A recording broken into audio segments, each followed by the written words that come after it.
अस्सलामुअलैकुम नजरीन, आप देख रहे हैं जचरला टाइम्स न्यूज। तेलंगाना के director general of police Shivdhar Reddy ने कहा है कि सड़क हादसात की रोकथाम के लिए अवाम में ट्रैफिक क़वानीन से मुतालिक शऊर बेदार करना निहायत ज़रूरी है।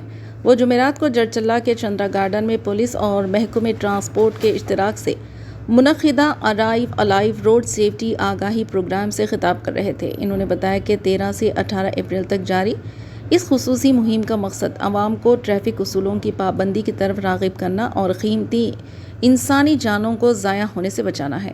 DGP के मुताबिक गुज़िश्ता बरस रियासत में तकरीबन 7,500 अफराद सड़क हादसात में हलाक हुए, जिनमें अक्सरियत 2 व्हीलर गाड़ी चलाने वालों और पैदल चलने वालों की थी।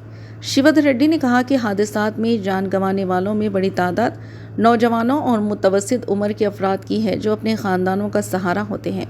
इन्होंने 2 व्हीलर गाड़ी सवारों को हेलमेट पहनने, कार ड्राइवरों को सीट बेल्ट के इस्तेमाल की सख्ती से तलखीन की और ख़बरदार किया कि हिफाजती उसूलों की खिलाफ वर्जी जानलेवा साबित हो सकती है। इन्होंने वालिदैन को हिदायत दी है कि कम उम्र बच्चों को गाड़ियां चलाने की इजाज़त ना दें, जबकि नौजवानों से अपील की कि वो खुद भी क़वानीन पर अमल करें और दूसरों को भी इसकी तरगीब दें। भारी गाड़ियों के ड्राइवरों को भी एहतियात से गाड़ी चलाने, बाएं जानिब रहने और रात के वक्त हेडलाइट्स का दुरुस्त इस्तेमाल करने की ताकीद की गई। इस मौके पर जड़चल्ला रुकन असम्बली जनमपल्ली अनिरुद्ध रेड्डी ने कहा कि इलाके में ट्रैफिक के बढ़ते दबाव के पेश नज़र बाईपास रोड की तामीर जल्द शुरू की जाएगी। इन्होंने जड़चल्ला में ट्रैफिक और रूरल पुलिस स्टेशनों के क़याम की ज़रूरत पर भी जोर दिया। ज़िले कलेक्टर खुशबू गुप्ता ने बताया कि सड़क हादसात की रोकथाम के लिए ज़िले में ब्लैक स्पॉट्स की निशानदही, साइन बोर्ड की तनसीब और मुतबादिल रास्तों की फराहमी जैसे इक़दाम किए जा रहे हैं। DIG LS चौहान और SPD जानकी ने भी नौजवानों पर जोर दिया कि वो ट्रैफिक क़वानीन की पाबंदी करें। प्रोग्राम के दौरान तलबा ने सक़ाफ़ती मुज़ाहरे पेश किए और रोड सेफ्टी से मुतालिक आगाही मुहिम में हिस्सा लिया। इस मौके पर बेहतरीन कारकर्दगी दिखाने वाले ड्राइवरों और तलबा को एज़ाज़ात से भी नवाजा गया। आइए देखते हैं ये रिपोर्ट। चैनल को लाइक करें, शेयर करें और सब्सक्राइब करना ना भूलें। మీ డెస్టినేషన్ ఇంపార్టెంట్ కాదు, మీ జీవితం ఇంపార్టెంట్ ఉంది. అండ్ ఏంటో నేను అందరు పోలీస్ పర్సనల్కి ఈరోజు మంచి ప్రోగ్రామ్ ఏర్పాటు చేయడానికి చాలా మంచి ధన్యవాదాలు చెప్తున్నాను అందరికీ. నేను ఈరోజు మీ అందరికీ ఒక చిన్న మాట చెప్పాలనుకుంటున్నాను. మీరు అందరూ బైక్ మీద వెళ్తే తప్పకుండా హెల్మెట్ పెట్టుకోండి. కార్లో వెళ్తే సీట్ బెల్ట్ వేసుకోండి. రోడ్డు మీద నెమ్మదిగా డ్రైవ్ చేయండి. త్వరగా వెళ్ళకండి. సిగ్నల్ దగ్గర రెడ్ లైట్ వస్తే ఆగండి. గ్రీన్ లైట్ వస్తేనే వెళ్ళండి. జీబ్రా క్రాసింగ్ దగ్గర చిన్న పిల్లలు responsible duty in our society, road and safety. We all are thinking that safety is just a choice, but we have to know that ఈ arrive alive programme చర్చలలో ఎదుర్కొన్న ఏర్పాటు మహబూబా జిల్లా SP గారు, మన DGP గారు ఈ కార్యక్రమాన్ని సార్ వైజాగ్ CPగా ఉన్న కాలంలో విశాఖపట్నంలో దీన్ని చాలా విస్తృతంగా టేకప్ చేసి అక్కడ అవగాహన పెంచి ప్రజల్లో చైతన్యాన్ని తీసుకొచ్చారు యాక్సిడెంట్స్ పట్ల. సో సార్ ఈరోజు మనకు తన టైంని వేచించి థ్యాంక్స్. ఈరోజు జడ్జిలకి మొదటిసారిగా అంటే నేను ఎప్పుడు చూడలేదు. ఈరోజు ఫస్ట్ టైంగా మనకి ఇక్కడికి చేసిన ఈ దేశం నుంచి పోలీస్ DSP గారు, మన DSP గారికి, అదేవిధంగా CI SI గారికి అందరికీ ప్రత్యేకంగా ధన్యవాదాలు చెప్తాను. ఈరోజు అలైవ్ ఈరోజు ఇక్కడ మంచి కార్యక్రమం. నిన్న రాత్రి నాకు ఫోన్ వచ్చింది, ఢిల్లీలో CM గారి ఇంట్లో మీటింగ్ ఉన్నది. మీరు కూడా 16 ఏళ్ళు వచ్చిన తర్వాతనే లెర్నింగ్ లైసెన్స్ తీసుకొని వితౌట్ గేర్ స్కూటీలో నడపండి. వితౌట్ గేర్ 18 ఇయర్స్ వచ్చిన తర్వాత మీరు గేర్ లైసెన్స్ తీసుకున్నాక బండి నడపండి. ఇంకోటి లేన్ డిసిప్లిన్ చాలా ఇంపార్టెంట్. బైక్స్ మీద వెళ్ళి లెఫ్ట్ నుంచి రైట్ సడన్గా వచ్చేస్తారు. రైట్ బ్లాక్ స్పాట్ ఏదైతే ఖచ్చితంగా అక్కడ మనం స్టాపర్స్ కానీ అక్కడ పెట్టుకొని ఖచ్చితంగా మనము యాక్సిడెంట్స్ ఎక్కువ కాకుండా చూస్తే మన దేశంలో తెలంగాణ ఎక్కువ విజిలెన్స్ ట్రాఫిక్ పైన ఉన్నది మన తెలంగాణ రాష్ట్రం. మన దేశంలో. ఎక్కువ మనకి ఈ స్పీడ్ గన్స్ సీసీ కెమెరాస్ కూడా విజిలెన్స్గా మన దగ్గర ఎక్కువ తెలియజేస్తూ మీకు అందరికి మరొకసారి ఇక్కడ విజేసిన అందరికీ ధన్యవాదాలు చెప్తూ మీకు అందరికీ మరొకసారి రూల్స్ పాటించాలని కోరుతూ ధన్యవాదాలు. మీరు అలాగే అలా పేరు నడుస్తున్నటువంటి రోడ్డు భద్రతా కార్యక్రమం ముఖ్యమైన గాలి చెట్లు ఇవ్వండి, ముఖ్యమైన చెట్లు ఇవ్వండి.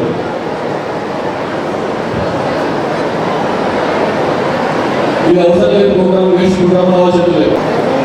ఈ ప్రోగ్రామ్ యొక్క ప్రాముఖ్యం ఏంటంటే బ్యాక్గ్రౌండ్ ఏంటంటే మన రాష్ట్రంలో 800 మంది హత్యలలో కనిపిస్తే, మర్డర్స్లో కనిపిస్తే 7,500 మంది రోడ్ల మీద యాక్సిడెంట్లో కనిపిస్తున్నారు. 800 మంది మర్డర్స్లో అయితే 7,500 మంది రోడ్ల మీద. కాబట్టి అంటే 10 times more people are dying on the roads. కాబట్టి దాన్ని కంట్రోల్ చేయాలి. ఇంతమంది చనిపోతున్న వాళ్ళు 70% మంది వరకు కూడా 2 wheelers వాళ్ళు, పెడస్ట్రియన్స్ అంటే నడుచుకుంటూ పోయే వాళ్ళు. కాబట్టి వాళ్ళు చాలా వల్లరబుల్ సెక్షన్స్ వాళ్ళు ఎవరైతే ఈ యాక్సిడెంట్ చనిపోతున్నారో దాన్ని కంట్రోల్ చేయాలి. మూడు చనిపోతున్న వాళ్ళ వయసు కూడా 15-17 వయసు నుంచి 50-45 వయసు వాళ్ళే 70%, 60-70% వాళ్ళు ఉన్నారు. కాబట్టి ఇంత ప్రొడక్టివ్ ఏజ్లో ఉన్న వాళ్ళు, ఇంత ఇంపార్టెంట్ ఏజ్లో ఉన్న వాళ్ళు, దేశానికి సమాజానికి చాలా అవసరం ఉన్న వాళ్ళు మరణిస్తే సమాజానికి ఎంత పోతుంది, ఆర్థిక పరిస్థితి ఎంత పోతుంది, అన్నిటికంటే మించి వాళ్ళ ఫ్యామిలీస్ మీద దెబ్బ, వాళ్ళపైన ఆధారపడిన వాళ్ళు తల్లిదండ్రులు ఉండవచ్చు, భార్యపిల్లలు ఉండవచ్చు, చిన్నపిల్లలు ఉండవచ్చు, వాళ్ళందరూ దెబ్బ అవుతుంది. కాబట్టి దీన్ని ఎట్లా కానీ కంట్రోల్ చేయాలి. మనకి రోడ్డు యాక్సిడెంట్స్ కంట్రోల్ చేయాలి. ఇది కేవలం only police department, transport department అన్న కాదు, అందరూ ప్రజలు కూడా ఇందులో గవర్నమెంట్ అయిపోవాలి, ఉపయోగం తీసుకోవాలి అన్న ఉద్దేశంతో గౌరవ ముఖ్యమంత్రి రేవంత్ రెడ్డి గారి విషయాన్ని చెప్పినప్పుడు వెంబడి సంతోషం సాధించి వీటిని పోలీస్ డిపార్ట్మెంట్, ట్రాన్స్పోర్ట్ డిపార్ట్మెంట్ కాదు, అన్ని ప్రభుత్వంలో అన్ని శాఖలు కూడా గవర్నమెంట్ ప్రత్యేకంగా ఈ కార్యక్రమాన్ని ప్రజలు తీసుకోవాలి. ఇది కేవలం ఒక చిన్న కార్యక్రమం లాగా కాకుండా ఒక ఉద్యోగం లాగా, ఒక మిషన్ లేక ఒక క్యాంపెయిన్ చేయాలి అనే ఉద్దేశంతో అటు అన్ని శాఖల ప్రభుత్వ శాఖల వాళ్ళు అలాగే వార్డు మెంబర్ స్థాయి నుంచి సీఎం స్థాయి వరకు, ముఖ్యమంత్రి స్థాయి వరకు అందరూ పూర్తి ఇన్వాల్వ్ చేయాలనే ఉద్దేశంతో ఇది ఏర్పాటు చేశారు.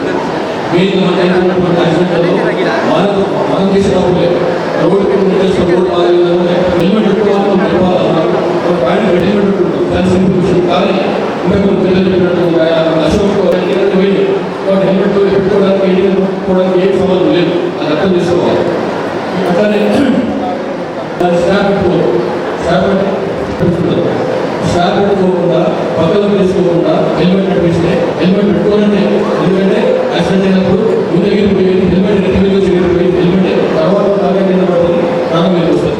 రెండో విషయం ఏంటంటే ఒక హెల్మెట్ పెట్టుకోవడం ఒక ముందు కూర్చొని నడిపిస్తున్నాయనే కాదు, ఎందుకు కూర్చున్నాయో కూడా హెల్మెట్ పెట్టుకోవాలి. అట్లనే చిన్నపిల్లలు ఎవరైనా ఉంటే 4-5 వయసు ఉన్న పిల్లలు వాళ్ళు హెల్మెట్ పెట్టుకోవాలి. వాళ్ళ తలకు సరిపోయేటువంటి సైజు ఉన్నటువంటి హెల్మెట్ కూడా లభిస్తాయి బయట మార్కెట్. కాబట్టి ఇద్దరు కూర్చుంటే వీటి మీద ఇద్దరు పెట్టుకోవాలి. చిన్నపిల్లలు కూర్చున్నాక చిన్నపిల్లలు హెల్మెట్ పెట్టాలి, పెట్టి వాళ్ళకు స్కార్ప్ కూడా పెట్టాలి. సంపద కలిగింది, డబ్బులు ఉన్నాయి, మన దగ్గర 4 wheelers కార్లు అనుకుంటున్నాం. కానీ కార్లు అనుకుంటున్నాం, కానీ కారు పద్ధతి మనకు తెలియదు, కార్లు కూర్చున్న పద్ధతి మనకు తెలియదు, ఏ రకంగా కార్లు ఎందుకు చేయాలో మనకు తెలియదు.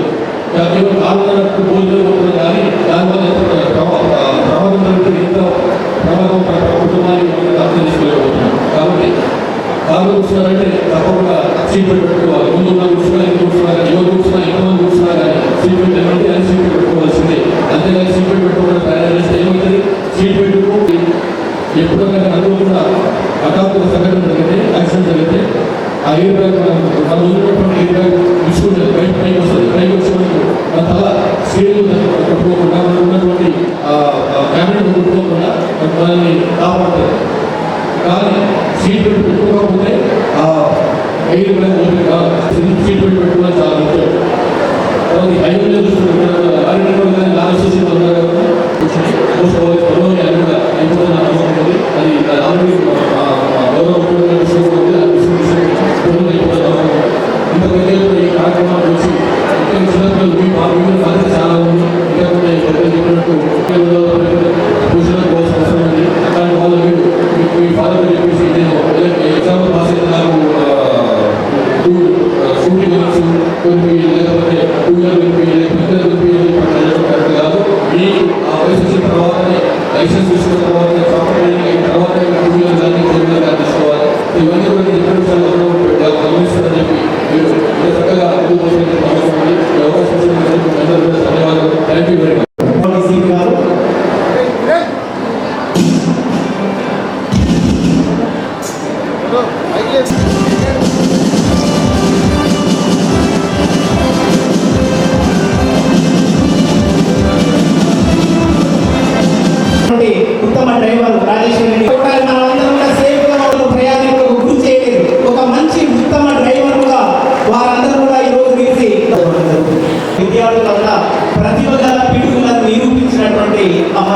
అమ్మాయికి ఒకసారి మాట్లాడారు. తర్వాత జ్ఞానశ్రీ సిబిఎస్ఈలో ద్వారా మరొకసారి విద్యార్థులను అభినందించడానికి అరై అల్లయ్య అనే తర్వాత వాహనం సురక్షిత స్థితిలో ఉందో లేదో పరిశీలిస్తానని. For the latest news, please subscribe to our channel, like the video, and don't forget to share.